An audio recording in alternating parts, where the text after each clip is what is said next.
ഒരു ചൂടേറിയ പ്രണയകഥ. കടൽക്കാറ്റിലെ സുഗന്ധം. ആലപ്പുഴയുടെ പച്ചക്കള്ളം നിറഞ്ഞ കായലുകൾ, തെങ്ങോലകൾ കാറ്റിൽ തലയാട്ടുന്നു, തോണികളിൽ നിന്ന് മീൻപിടുത്തക്കാർ പാടുന്നു. ഈ ദൃശ്യങ്ങൾക്കിടയിൽ ആലപ്പാടൻ കടപ്പുറത്തുള്ള ആ കുടിയേറ്റ വീട്ടിൽ അജയന്റെ ജീവിതം മാറാൻ പോകുന്നു എന്ന് അവൻ അറിഞ്ഞിരുന്നില്ല. അവൻ ഒരു സോഫ്റ്റ്വെയർ എഞ്ചിനീയർ. ബാംഗ്ലൂരിലെ ജോലിയിൽ നിന്ന് ഒരു മാസത്തെ അവധിക്ക് നാട്ടിലേക്ക് വന്നിരിക്കുകയാണ്. പക്ഷേ ആ വീട് കടലിനോട് ചേർന്ന്. പിന്നിൽ കായലും മുന്നിൽ കടലും. രാത്രി കടൽക്കാറ്റ് വീടിനെ വലിക്കും. ആ കാറ്റിൽ കടൽപ്പാറ്റിന്റെ ഗന്ധവും കലക്കിയ മണ്ണിന്റെ മണവും കൂടിക്കിളരും. അവൻ വന്ന ആദ്യ ദിവസം തന്നെ അവൾ അവനെ കണ്ടു. അവളുടെ പേര് ശാലിനി. അവളുടെ വീട് അവിടെ നിന്ന് 5 മിനിറ്റ് നടക്കാൻ ഉള്ള ദൂരത്തിൽ. അവളുടെ അമ്മയുടെ സഹോദരൻ അവന്റെ സുഹൃത്തിന്റെ അയൽക്കാരനാണ്. അങ്ങനെ ഒരു സന്ധ്യയ്ക്ക് അവൾ അവളുടെ അമ്മയുമായി അവിടേക്ക് വന്നു. ശാലിനി കല്യാണം കഴിഞ്ഞു മടങ്ങിയത്. 5 വർഷത്തെ ബന്ധം പിരിഞ്ഞു. അവൾ ഇപ്പോൾ അമ്മയുടെ വീട്ടിലാണ്. അവളുടെ മുഖത്തിൽ ദുഃഖത്തിന്റെ നിഴലുകളുണ്ട്, പക്ഷേ കണ്ണുകളിൽ ജീവിതത്തോടുള്ള ആഗ്രഹം നിറഞ്ഞു നിൽക്കുന്നു. ഇത് അജയ്, സുഹൃത്ത് പരിചയപ്പെടുത്തി. എന്റെ ബാംഗ്ലൂരിലെ കൂട്ടുകാരൻ. ശാലിനി തലയാട്ടി. അവളുടെ നീണ്ട മുടി കറുത്ത നിറത്തിൽ മിന്നി. അവൾ വെളുത്ത സൽവാർ കമ്മീസിൽ, നേർത്ത മഞ്ഞ നിറത്തിൽ. അവളുടെ ചുണ്ടുകൾ ഇളം ചുവപ്പ് നിറത്തിൽ. നിങ്ങൾ ഇവിടെ എത്ര ദിവസം? അവൾ ചോദിച്ചു. അവളുടെ ശബ്ദം ആഴമുള്ളത്. 1 മാസം, അജയ് പറഞ്ഞു. എന്നെ സഹിക്കുമോ? അവൾ ചിരിച്ചു. ആ ചിരിയിൽ ഒരു മടി ഉണ്ടായിരുന്നു. ഇവിടെ എല്ലാവരും സഹിഷ്ണുക്കളാണ്. അന്ന് രാത്രി അവർ ഒരുമിച്ച് കടലിൽ കുളിക്കാൻ പോയി. ചന്ദ്രൻ പൂർണ്ണചന്ദ്രനായി കടലിൽ തെളിഞ്ഞു. അവൾ കടലിൽ ഇറങ്ങി. അവളുടെ വസ്ത്രങ്ങൾ നനഞ്ഞ് അവളുടെ ശരീരരൂപം വ്യക്തമായി. വാ, വെള്ളം നല്ലതാണ്, അവൾ വിളിച്ചു. അജയ് ഇറങ്ങി. അവരുടെ കൈകൾ ഒരിക്കൽ തമ്മിൽ തട്ടി. അവൾ പതിയെ പിൻവലിഞ്ഞില്ല, അവളുടെ കണ്ണുകൾ അവനെ നോക്കി. ആ നോട്ടത്തിൽ എന്തോ ഉണ്ടായിരുന്നു. നിങ്ങൾക്ക് എന്താണ് വേണ്ടത് ജീവിതത്തിൽ? അവൾ ചോദിച്ചു. ശാന്തി, അജയ് പറഞ്ഞു. ഒരാൾക്കൊപ്പം. അവൾ കടലിലേക്ക് നോക്കി. ഞാൻ കല്യാണം കഴിച്ചത് തെറ്റായിരുന്നു. അവനെ സ്നേഹിച്ചിരുന്നില്ല, പക്ഷേ വീട്ടുകാർക്ക് വേണ്ടി. അജയ് മിണ്ടിയില്ല. അവൾ തുടർന്നു. ഇപ്പോൾ ഞാൻ ഒറ്റയ്ക്കാണ്. പക്ഷേ ഒറ്റപ്പെട്ടതല്ല. അത് നല്ലത്, അജയ് പറഞ്ഞു. അവർ കരയ്ക്ക് കയറി. അവളുടെ വസ്ത്രങ്ങൾ നനഞ്ഞ് അവളുടെ ശരീരത്തിൽ ഒട്ടി. അവളുടെ മുലകളുടെ രൂപം, അവളുടെ തുടകളുടെ വളവ് എല്ലാം അവനെ ആകർഷിച്ചു. നിങ്ങളുടെ വീട്ടിലേക്ക് വരാം, അവൾ ചോദിച്ചു. അത് അവളുടെ മുട്ടുകൾ വരെ മാത്രം. നിങ്ങൾ മാറി വരുന്നില്ലേ? അവൾ ചോദിച്ചു. എന്റെ വസ്ത്രങ്ങൾ. എന്റെ അനിയന്റെ വസ്ത്രങ്ങൾ ഉണ്ട്. അവൻ ഇവിടെ ഇല്ല. അവൾ അവന് ഒരു ഷോർട്ടും ടീഷർട്ടും കൊടുത്തു. അവൻ മാറി വന്നു. അവൾ സോഫയിൽ ഇരിക്കുകയായിരുന്നു.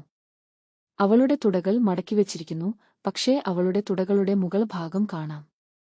അവൻ അവളുടെ അടുത്ത് ഇരുന്നു. അവൾ കാപ്പി കൊടുത്തു. അവരുടെ വിരലുകൾ തമ്മിൽ തട്ടി. നിങ്ങൾക്ക് എന്താണ് തോന്നുന്നത്? അവൾ ചോദിച്ചു. എന്തിനെക്കുറിച്ച്? എനിക്ക് നിങ്ങളോട്. അജയ് കാപ്പി മേശയിൽ വെച്ചു. എനിക്ക് നിങ്ങളോട് ആകർഷണം തോന്നുന്നു. അവൾ മേശയിലും കാപ്പി വെച്ചു. എനിക്കും. അവർ തമ്മിലുള്ള ദൂരം കുറഞ്ഞു. അവളുടെ ശ്വാസോച്ഛ്വാസം അവൻ കേൾക്കാം. അവൾ അവന്റെ മുഖത്തിൽ നോക്കി. അവൻ മെല്ലെ അവളുടെ ചുണ്ടുകളിലേക്ക് കുനിഞ്ഞു. ആ ചുംബനം മെല്ലെ ആരംഭിച്ചു. പിന്നീട് കൂടുതൽ ആഴമായി. അവളുടെ ചുണ്ടുകൾ ഉപ്പും കാപ്പിയും രുചികളുടെ മിശ്രിതമായിരുന്നു. അവൾ അവനെ കെട്ടിപ്പിടിച്ചു. അവളുടെ ശരീരം ചൂടായി. അവൻ അവളുടെ നൈറ്റിയുടെ സ്ട്രാപ്പുകൾ താഴേക്ക് വലിച്ചു. അത് അവളുടെ തോളിൽ നിന്ന് വീണു. അവൾക്ക് ഉള്ളിൽ ബ്രായില്ലായിരുന്നു. അവളുടെ മുലകൾ സ്വതന്ത്രമായി. അവൻ അവയിൽ നോക്കി. നിങ്ങൾക്ക് ഇഷ്ടമാണോ? അവൾ ചോദിച്ചു. അവൻ മറുപടി പറഞ്ഞില്ല. അവൻ അവളുടെ മുലയിൽ ചുംബിച്ചു. അവൾ തല പിന്നോട്ട് ചരിച്ചു. അവൻ മറുഭാഗത്തും അതുപോലെ ചെയ്തു. പിന്നെ അവൻ അവളെ സോഫയിൽ താഴ്ത്തി. അവളുടെ നൈറ്റി അവൻ മുകളിലേക്ക് വലിച്ചു. അവൻ സഹായിച്ചു. അവൾ പൂർണ്ണനഗ്നയായി. അവളുടെ ശരീരം ചന്ദ്രനുള്ളിൽ നിന്ന് വന്നതുപോലെ തെളിഞ്ഞു. അവളുടെ തുടകൾക്കിടയിലുള്ള രഹസ്യം അവനെ ക്ഷണിച്ചു. അവൻ തന്റെ വസ്ത്രങ്ങൾ മാറ്റി. അവൾ അവന്റെ ശരീരത്തെ നോക്കി. അവന്റെ കാഠിന്യം അവളെ ആകർഷിച്ചു.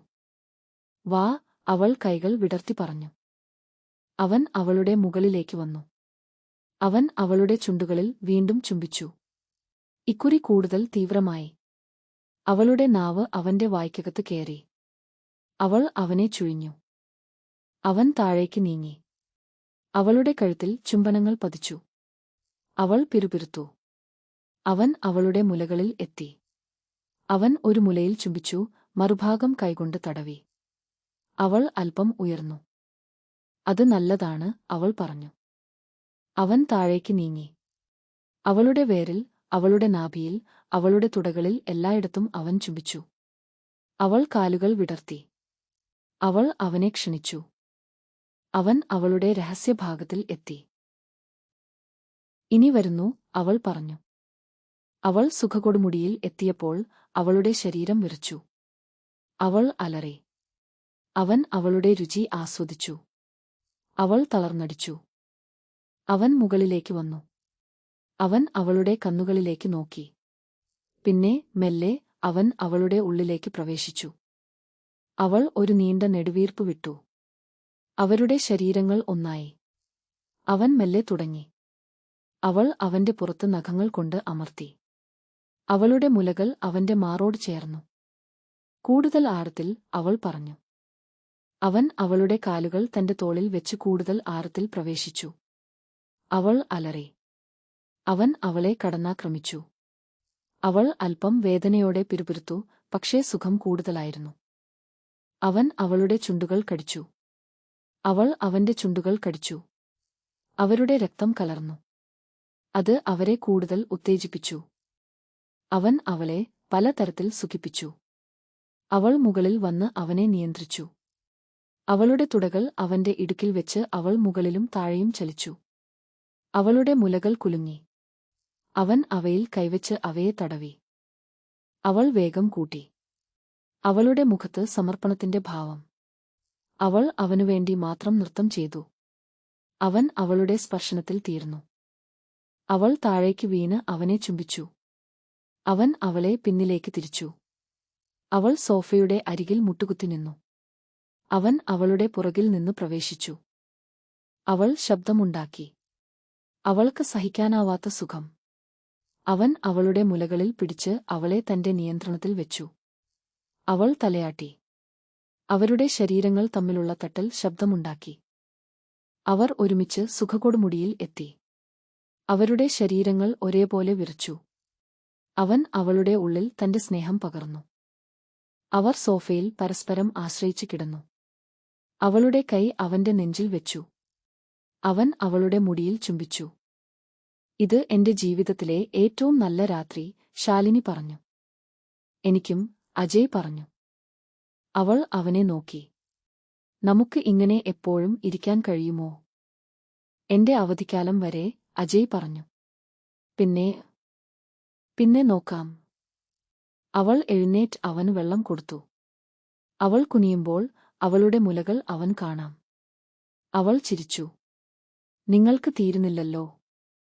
നിങ്ങളെ കണ്ടാൽ തീരില്ല. അവൾ അവന്റെ അടുത്ത് വന്നിരുന്നു. അവൾ അവന്റെ ലിംഗത്തിൽ കൈവച്ചു. അത് വീണ്ടും കഠിനമായി. അവൾ അതിൽ ചുംബിച്ചു. അവൻ അവളുടെ മുടിയിൽ പിടിച്ചു. രുചി അനുഭവിച്ചു. നമുക്ക് കിടക്കയിലേക്ക് പോകാം, അവൾ പറഞ്ഞു. അവളുടെ മുറി ചെറുതും സുന്ദരവുമായിരുന്നു. വെളുത്ത കട്ടിൽ, നീല തലയണകൾ. ജനലുകളിൽ കൂടി കടൽക്കാറ്റ് വീശി. അവർ കട്ടിലിൽ കയറി. അവൾ അവനെ മുകളിൽ കിടത്തി. അവൾ അവൻ മുകളിൽ കയറി. അവൾ അവനെ വീണ്ടും ഉള്ളിലേക്ക് എടുത്തു. ഇക്കുറി അവൾ നിയന്ത്രണത്തിൽ. അവൾ മുന്നിലും പിന്നിലും ചലിച്ചു. അവളുടെ തുടകൾ അവന്റെ ഇടുക്കിൽ വെച്ച് അമർത്തി. അവൾ അവനെ മുഴുവനായി അനുഭവിച്ചു. എനിക്ക് ഇത് വേണം, അവൾ പറഞ്ഞു. അവൻ അവളുടെ മുലകളിൽ കൈവച്ച് അവയെ തടവി. അവൾ വേഗം കൂട്ടി. അവൾ അവനെ കടന്നാക്രമിച്ചു. അവൾ സുഖകൊടുമുടിയിൽ എത്തിയപ്പോൾ അവൾ അവനെ കെട്ടിപ്പിടിച്ച് അലറി. അവൻ അവളുടെ ഉള്ളിൽ തന്റെ സ്ഖലനം നടത്തി. അവർ കട്ടിലിൽ പരസ്പരം ആശ്രയിച്ചു കിടന്നു. അവളുടെ കൈ അവന്റെ നെഞ്ചിൽ വെച്ചു. അവൻ അവളുടെ മുടിയിൽ ചുംബിച്ചു. നിങ്ങൾ എനിക്ക് കിട്ടിയ ഒരു സമ്മാനമാണ്, ശാലിനി പറഞ്ഞു. നിങ്ങളും എനിക്ക്, അജയ് പറഞ്ഞു. അടുത്ത ദിവസം അവർ കടലിൽ കുളിക്കാൻ പോയി. അവൾ അവന്റെ കൈയിൽ പിടിച്ചു നടന്നു. ആരും പറയാത്ത ഒരു ബന്ധം അവരെ ബന്ധിപ്പിച്ചു. അവൻ കായലിൽ കുളിപ്പിച്ചു. അവൾ അവന്റെ ശരീരത്തിൽ സോപ്പ് തേച്ചു. അവൾ അവന്റെ ലിംഗത്തിൽ കൈവച്ച് അതിനെ കഠിനമാക്കി. ഇവിടെ വെച്ച് വേണമോ, അവൻ ചോദിച്ചു. അല്ല, വീട്ടിൽ. അവർ വേഗം വീട്ടിലേക്ക് മടങ്ങി. അവൾ അവനെ കുളിപ്പിച്ച മുറിയിൽ തന്നെ അവനെ സുഖിപ്പിച്ചു. വെള്ളം ഇടയിടെ തെറിച്ചു. അവൾ കിണറ്റിൽ കയറി നിന്ന് അവനെ ക്ഷണിച്ചു. അവൻ അവളുടെ പുറകിൽ നിന്ന് പ്രവേശിച്ചു. അവൾ കിണറ്റിന്റെ വശം പിടിച്ചു. അവൻ അവളെ കടന്നാക്രമിച്ചു. വെള്ളവും ശബ്ദവും കൂടിക്കിളർന്നു. അവൾ അലറി. അവൻ അവളുടെ മുലകളിൽ പിടിച്ചു. അവൾ തലയാട്ടി. അവർ കുളിമുറിയിൽ തന്നെ സുഖകൊടുമുടിയിൽ എത്തി. അവൾ അവനെ കെട്ടിപ്പിടിച്ചു. അവധിക്കാലം കഴിഞ്ഞു. അജയ്ക്ക് ബാംഗ്ലൂരിലേക്ക് മടങ്ങണം. അവൾ അവനെ റെയിൽവേ സ്റ്റേഷനിലേക്ക് അയച്ചു. ഞാൻ വരും, അവൾ പറഞ്ഞു. ഞാൻ കാത്തിരിക്കും, അവൻ പറഞ്ഞു. ട്രെയിൻ പുറപ്പെട്ടു. അവൾ ജനലഴികളിലൂടെ കൈവീശി. അവനും. അവൾക്ക് അവനെ വേണം. അവനും അവളെ. അവസാനം